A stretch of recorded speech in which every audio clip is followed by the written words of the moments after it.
Livre de l'Apocalypse, chapitre 7.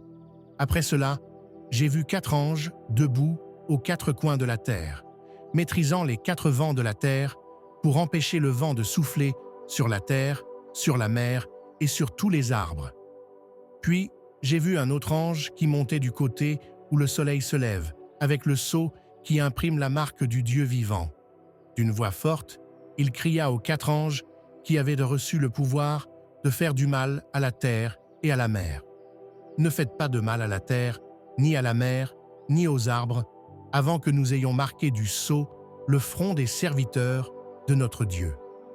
Et j'entendis le nombre de ceux qui étaient marqués du sceau.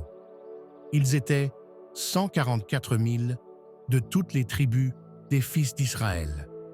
De la tribu de Juda, 12 000 marqués du sceau, de la tribu de Ruben, 12 000, de la tribu de Gad, 12 000, de la tribu d'Azer, 12 000, de la tribu de Nephtali, 12 000, de la tribu de Manassé, 12 000, de la tribu de Siméon, 12 000, de la tribu de Lévi, 12 000, de la tribu d'Issachar, 12 000, de la tribu de Zabulon, 12 000, de la tribu de Joseph, 12 000, de la tribu de Benjamin, 12 000, marqués du sceau.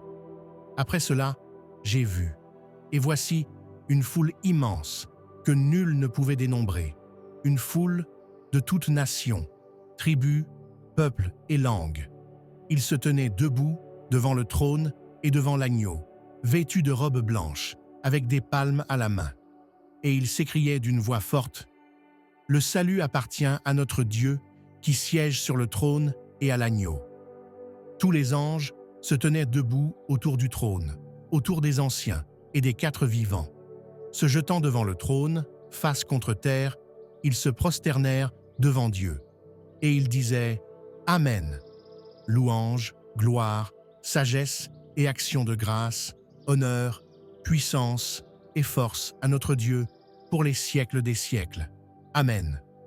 L'un des anciens prit alors la parole et me dit « Ces gens vêtus de robes blanches, qui sont-ils et d'où viennent-ils » Je lui répondis « Mon Seigneur, toi, tu le sais. » Il me dit « Ceux-là viennent de la grande épreuve. Ils ont lavé leurs robes, ils les ont blanchies par le sang de l'agneau. C'est pourquoi ils sont devant le trône de Dieu et le servent jour et nuit dans son sanctuaire. Celui qui siège sur le trône établira sa demeure chez eux. Ils n'auront plus faim, ils n'auront plus soif, ni le soleil, ni la chaleur ne les accablera, puisque l'agneau, qui se tient au milieu du trône, sera leur pasteur, pour les conduire aux sources des eaux de la vie. Et Dieu essuiera toutes larmes de leurs yeux.